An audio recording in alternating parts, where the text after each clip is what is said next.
guys, it's Adrienne for WDW Bound, and I am so excited to talk about today's video because it is all about park hopping. And park hopping was just announced this week that it will be returning to Walt Disney World Resort on January 1st, 2021. So the first good news of 2021 is like, maybe we can start to think about 2020 leaving us behind. But park hopping, if you are not familiar with the term, is an option that you can add to your base ticket for the Walt Disney World parks, where you can enter one park and then leave that park and enter into another park, up to all four throughout the day. And you can go in and out, however you would like to do it. So we use this option a lot because we are, I don't want to say we're local because we're not Florida, but we're within driving distance. And so we will often take weekend trips where we'll leave our house on like a Thursday, come back on a Sunday. So like a longish weekend. And then we'll choose if we know that we're gonna do one of those shorter weekend trips, then we will on purpose choose a resort near the Epcot area so that we can use park hopping to our advantage, going to Epcot and Hollywood Studios on the same day, being within walking distance of those resorts. So we use it a lot. There have actually been trips where we have gone just for 2 days and only gotten 2 park days. And we take one day that is all day Magic Kingdom, because of course having younger kids, Magic Kingdom has the most attractions that are for them.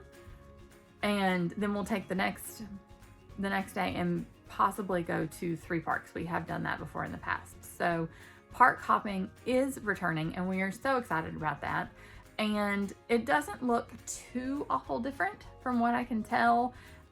You still have to make a park pass reservation.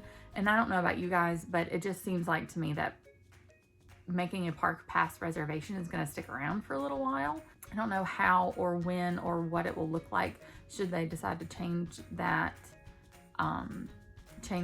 service.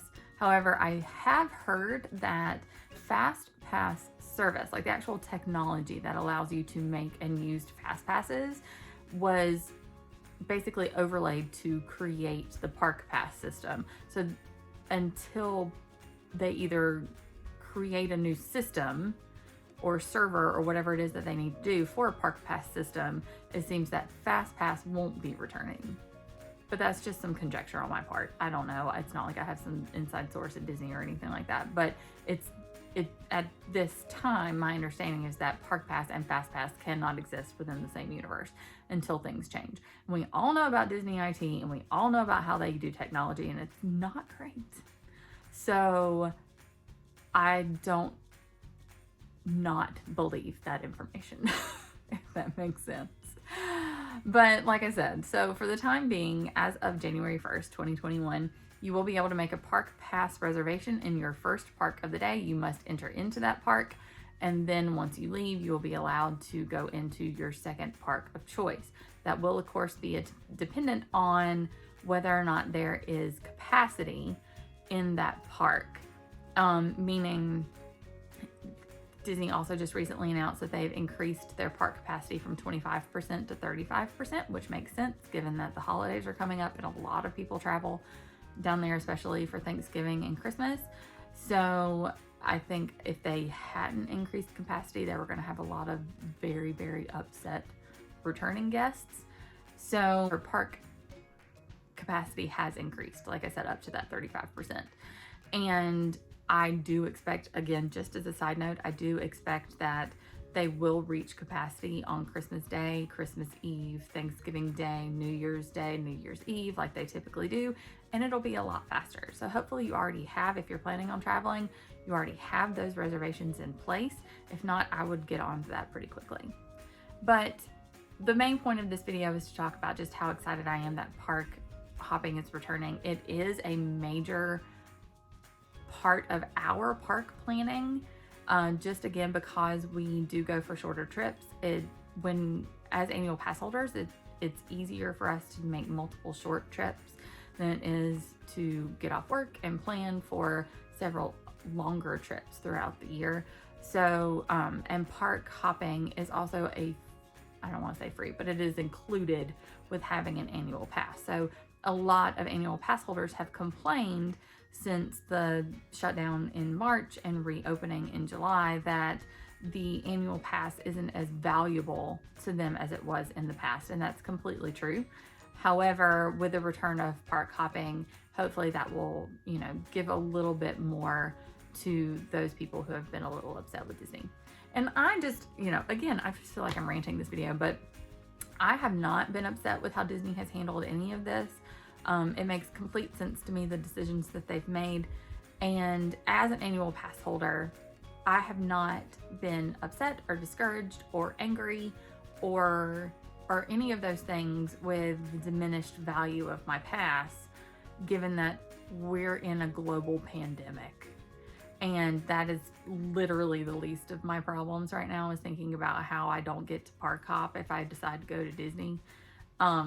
It's just like, I'm okay with giving some concessions based on what the world at large is going through. When we did opt to visit during September, we made our park passes. We went to our 4 parks and we did 1 park per day, and that was fine. Also, the fact that Disney extended my pass for a really long time. It was initially supposed to expire in June, either late June or early July, and it was extended all the way through December to include the months that it was closed, and just kind of like as an extra bonus, like, hey, we hear you, we understand, things kind of suck right now, having a couple of extra months. So I feel completely compensated.